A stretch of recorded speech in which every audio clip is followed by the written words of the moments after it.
Hello students, learning और teaching यानी अधिगमन शिक्षण की इस क्लास में हम पढ़ रहे थे फोर्थ यूनिट में हम मॉडल्स के बारे में पढ़ रहे थे कि शिक्षण प्रतिमान क्या होते हैं।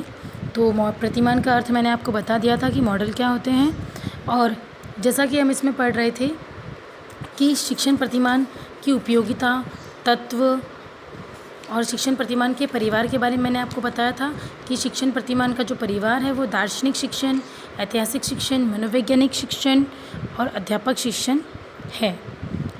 अब हम आगे पढ़ेंगे इसमें शिक्षण प्रतिमान के प्रकार। शिक्षण प्रतिमान के प्रकार का मैंने आपको रेखाचित्र बनवाया था जिसमें 4 प्रकार हैं शिक्षण प्रतिमान के। रिचर्ड सचमैन का पूछताछ प्रशिक्षण प्रतिमान, जिसे प्रच्छा प्रतिमान भी कहते हैं। ग्लेसर का बुनियादी शिक्षण प्रतिमान, डोनाल्ड नॉर्मन का संक्रिया प्रतिमान, प्रत्यय निष्पत्ति प्रतिमान। तो ये 4 प्रकार के प्रतिमान हैं जिसके बारे में मैंने आपको बताया था। अब हम उसके बारे में अलग से पढ़ेंगे। जैसे रिचर्ड सचमैन का पूछताछ प्रशिक्षण प्रतिमान क्या होता है, इसके बारे में जानेंगे कि आखिर में ये पूछताछ प्रशिक्षण प्रतिमान क्या होता है। प्रतिमान यानी मॉडल, पूछताछ यानी इंक्वायरी करना और प्रशिक्षण यानी ट्रेनिंग देना, यानी इंक्वायरी ट्रेनिंग मॉडल। तो ये किसने दिया है, इसके प्रतिपादक क्या कौन है, रिचर्ड सचमैन। तो पूछताछ प्रशिक्षण प्रतिमान के प्रतिपादक है रिचर्ड सचमैन।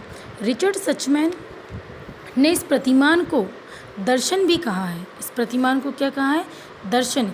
यानी मैंने आपको बताया था कि दार्शनिक शिक्षण प्रतिमान होते हैं, तो रिचर्ड सचमैन ने इसे दार्शनिक दर्शन प्रतिमान भी कहा है। दर्शन प्रतिमान में क्या होता है कि सूक्ष्म शिक्षण प्रतिमान पर बल दिया जाता है। कुछ नियम होते हैं, कुछ सूक्ष्म से जटिल की ओर कुछ नियम होते हैं और जिसका प्रभाव भी बच्चों पर पड़ता है। सचमैन के शब्दों में इस प्रच्छा प्रतिमान की परिभाषा क्या है, जिसे हम देख रहे हैं कि प्रच्छा विश्वास का अर्थ है। प्रच्छा यानी पूछना, इंक्वायरी करना क्या होता है, एक विश्वास का प्रतिमान है, विश्वास है। वह किसी एक विशेष के चेतन अवस्था के विभिन्न पहलुओं एवं उनके मध्य एक नई संबंधता को पाने की इच्छा से प्रेरित है। यानी जो पूछताछ है वह किसी एक विशेष के चेतन अवस्था के विभिन्न पहलुओं, यानी कोई विशेष व्यक्ति है उसकी चेतन अवस्था, यानी आप कुछ भी आप क्लास में बैठते हो चेतन या अचेतन अवस्था में बैठते हो, तो अगर आप चेतन अवस्था में बैठते हो तो आपसे कुछ भी पूछा जाएगा तो आपके अंदर जो भी उस विषय वस्तु के बारे में जानकारी होगी तो आप बोलोगे। तो इसके बीच में क्या होती है, संबंधता होती है। तो चेतन अवस्था के विभिन्न पहलुओं में एवं उनके मध्य एक नई संबंधता को पाने की इच्छा से कुछ प्रश्न पूछे जाते हैं, यानी बालकों को कुछ प्रश्न ऐसे पूछे जाते हैं जिससे अध्यापक को जानकारी मिल सके। ऐसा है आपका पूछताछ प्रशिक्षण प्रतिमान।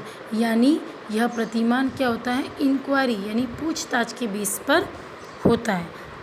अब इस पूछताछ प्रशिक्षण प्रतिमान में क्या होता है कि जैसे कि इसके कुछ तत्व होते हैं। पूछताछ प्रतिमान क्या होता है, एक शाश्वत होता है, परिवर्तनशील होता है, वैज्ञानिक दृष्टि से भी इसका महत्वपूर्ण है। किसी प्रश्न का कोई एक उत्तर नहीं होता, किसी भी बात को कहने के लिए अलग अलग विधियाँ हो सकती है, किसी भी समस्या को सही हल निकालने के लिए सही तरीके ढूंढे जाते हैं। तो ये सारी क्या है, पूछताछ। यानी हम किसी बच्चे से पूछेंगे उससे क्या समस्या है तो वो पता कैसे लगेगा, जब वो मुझसे पूछताछ करेंगे। तो पूछताछ पर जो प्रक्रिया है उसमें पारस्परिक सहयोग का पर्याप्त योगदान रहता है। इस प्रकार सहयोगिता की भावना भी इस इंक्वायरी वाले में प्रतिमान में होती है। अब हम आगे बढ़ेंगे कि ये क्या है, पूछताछ प्रशिक्षण प्रतिमान के तत्व। अब इसके तत्व क्या होता है, पहला तत्व है केंद्र बिंदु अथवा लक्ष्य। केंद्र बिंदु अथवा लक्ष्य यानी हमने किस केंद्र बिंदु मानकर हमने पूछताछ शुरू की है। हमारा कोई उद्देश्य तो होता है, कोई लक्ष्य तो होता है कि हमने किस बेस पर कोई इंक्वायरी कर रहे हैं। कोई भी पुलिस वाला हो या कोई भी आप अध्यापक हो, आप जब पूछताछ करते हो बच्चों पे तो आपका कोई लक्ष्य होता है, तो उस लक्ष्य का होना आवश्यक है, केंद्र बिंदु होता है। ठीक है, आंकड़ों का अन्वेषण विश्लेषण से नवीन ज्ञान प्रदान होता है। ठीक है, तो ये सब क्या है, एक पूछताछ का केंद्र बिंदु है। यानी हमें नवीन ज्ञान की प्राप्ति करनी है, नवीन ज्ञान प्रदान करना है, तो पहले हम पूर्व ज्ञान की जानकारी तो लेंगे बच्चों से, तभी हम उन्हें नवीन ज्ञान दे सकेंगे। संरचना, इस प्रतिमान की संरचना के मुख्य 3 आधार हैं। इस प्रतिमान की संरचना के कितने आधार हैं? 3 आधार है। समस्यात्मक परिस्थितियों में संघर्ष, पूछताछ करना प्रश्नों के द्वारा, यानी जो समस्यात्मक परिस्थितियाँ हैं उसमें क्या होता है, संघर्ष होता है। समस्याओं के द्वारा, समस्याओं के बारे में पता कब करेंगे हम? पूछताछ के द्वारा। तो उस पूछताछ के लिए हमें किसका सहारा लेना पड़ेगा? प्रश्नों का सहारा लेना पड़ेगा। शिक्षक तथा छात्र मिलकर परीक्षा कौशलों का विश्लेषण करते हैं, यानी हमने जो पूछताछ की है उसका विश्लेषण भी करना आवश्यक है। जब तक हम उस विश्लेषण नहीं करेंगे, एनालिसिस नहीं करेंगे, तब तक हमें कैसे पता चलेगा कि क्या बच्चों ने ग्रहण किया? आपने पूछताछ कर लिया, अपने प्रश्न ने बच्चों से पूछ लिए, मौखिक रूप से पूछे या लिखित रूप से पूछे, पर आप जब उसका विश्लेषण करोगे तभी आपको पता चलेगा कि बच्चों ने कितना ग्रहण किया और कितना नहीं। सामाजिक व्यवस्था, अगला पॉइंट है हमारा सामाजिक व्यवस्था। तो सामाजिक व्यवस्था में क्या होता है, इसमें शिक्षक नियंत्रक के रूप में कार्य करता है।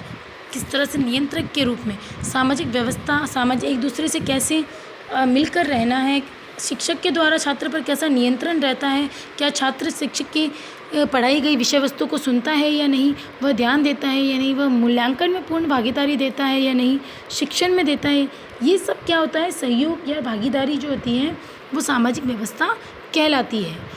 अगला पॉइंट है सहायक प्रणाली। शिक्षक समस्या समाधान में सहायक उपयुक्त साधन के विषय में भी छात्रों को बताता है। यानी इस पुच्छा प्रतिमान यानी इस पुच्छा मॉडल में जो सहायक प्रणालियाँ होती है उसके बारे में भी शिक्षक उसे बताता है। वो छात्रों के लिए आवश्यक होती है, छात्रों को विषय के बारे में बताता है, उसके क्या क्या स्रोत लिए जाते हैं इसके बारे में भी बताता है। इसकी एक प्रयोगात्मक परीक्षा भी होती है, यानी जब टीचर स्वयं मॉडल के द्वारा बच्चों को कुछ बातें समझाता है तब वह बच्चों को आदेश देता है कि आप स्वयं भी ऐसे मॉडल बनाएं। तो वो क्या होता है, एक प्रयोगात्मक होता है, यानी बच्चे स्वयं प्रयोग करके उसे सीखते हैं। तो इसमें ये जो तत्व मैंने आपको बताए हैं, 4 तरह के तत्व हैं। पहला है केंद्र बिंदु, दूसरा है संरचना, तीसरा है सामाजिक व्यवस्था और चौथा है सहायक प्रणाली। अब हम आगे देखेंगे इस प्रतिमान का क्या महत्व होता है। इस प्रतिमान परीक्षा प्रशिक्षण प्रतिमान का शिक्षण में क्या महत्व है, प्रशिक्षण में क्या महत्व है, ये मॉडल किस तरह से उपयोग। आपको जब तक कॉन्सेप्ट क्लियर नहीं होगा तब तक ये समझ में नहीं आएगा इसका क्या महत्व है। परीक्षा प्रशिक्षण प्रतिमान का पहला कॉन्सेप्ट क्लियर होना चाहिए। परीक्षा यानी इंक्वायरी करना, प्रतिमान यानी मॉडल और प्रशिक्षण यानी ट्रेनिंग, यानी आपके इस मॉडल में क्या उपयोगी है। तो सचमैन का जो ये परीक्षा प्रतिमान है इसका अर्थ इतना ही है कि बच्चों के मन में विशेष चेतना जागृत करना, उनसे प्रश्न पूछना और उनके ज्ञान में विकास करना, ठीक है, नवीन ज्ञान प्रदान करना। इसका महत्व, इस प्रतिमान का प्रयोग बच्चों को स्पष्ट एवं व्यवहारिक ज्ञान देने में किया जाता है। बच्चों का ज्ञान स्पष्ट हो, बच्चों के मन में कोई बात न रहे, बच्चों को सारी जो विषय वस्तु पढ़ाई गई है वो आसानी से समझ में आ जाए, सरल तरीके से समझ में आ जाए। उनके मन में कोई प्रश्न हो तो आप उसे प्रश्न पूछो बच्चे से, क्योंकि हर बार जब चीज़ें पढ़ाते हैं तो बच्चों के मन में नए नए प्रश्न उठते रहते हैं कि जो नई चीज़ें पढ़ाई जाती है तो बच्चों के मन में प्रश्न तो उठेंगे। तो आप उन्हें व्यवहारिक ज्ञान दोगे। प्राकृतिक विज्ञानों में संबंधित ज्ञान के लिए प्रतिमान उपयोगी है, यानी प्राकृतिक ज्ञान देने के लिए भी यह प्रतिमान क्या है, उपयोगी। जो प्राकृतिक चीज़ें आपको दिखाई दे रही है उसका भी आप उसको बच्चों से अवगत कराए जा सकते हैं कि जब छोटे बच्चों को पढ़ाया जाता है तो प्राकृतिक विषय वस्तु दिखाई जाती है कि बच्चों ये पेड़ है, ये नदी है, ये तालाब है, ये फूल है, फूल कौन सा है, कैसा है, उसके बारे में आप बच्चों को प्राकृतिक चीज़ें द्वारा भी प्रश्न पूछ सकते हैं कि बच्चों ये क्या है, तब बच्चा बताएगा कि वो क्या है। तो ये होता है प्रश्न पूछकर मॉडल के द्वारा पढ़ाना, तब वो व्यवहारिक ज्ञान प्रदान होता है। छात्रों को पूछताछ द्वारा समस्याओं को परिभाषित करना, यानी जब आप बच्चों को पूछताछ करोगे किसी भी विषय वस्तु के बारे में, उस मॉडल के बारे में जब आप प्रश्न पूछोगे तब बच्चा समझ में आएगा उतना तो बोलेगा, उसे नहीं समझ में आएगा तब आपको उस चीज़ को परिभाषित करोगे तो बच्चे के ज्ञान में क्या होगी, वृद्धि होगी। तो इसीलिए यह आवश्यक है कि बच्चों से प्रश्न पूछे जाए। तो उनके लिए ये महत्व बहुत ही आवश्यक है कि उनसे प्रश्न पूछे जाए, संबंधित ज्ञान के प्रतिमान के लिए उपयोगी और छात्र समस्याओं का समाधान आसानी से कर सकें। इसके बाद हम देखेंगे आगे शिक्षण प्रतिमानों के तत्व हमने पढ़ लिए थे। शिक्षण प्रतिमानों के तत्व में हमने ये देखा है, ठीक है। अब हम आगे बढ़ेंगे ग्लेशियर का, जिसमें दे रखा है ग्लेशियर का शिक्षण प्रतिमान। अब हम आगे ग्लेशियर के शिक्षण प्रतिमान को देखेंगे कि ग्लेशियर का शिक्षण प्रतिमान क्या है। ग्लेशियर का जो शिक्षण प्रतिमान है वो बुनियादी शिक्षण यानी बुनियादी शिक्षा पर उसने जोर दिया है। बुनियादी घटक कौन कौन से उस पर जोर दिया है। तो ग्लेशियर जो है वो बुनियादी शिक्षण को ही महत्वपूर्ण मानता है। उनका ये मानना है कि बच्चों को सरल से जटिल की ओर ले जाया जाए। जो जटिल वस्तुएं हैं उनको अलग अलग घटकों में बांटकर बच्चों को पढ़ाया जाए। तो इसके बारे में हम नेक्स्ट क्लास में पढ़ेंगे। धन्यवाद।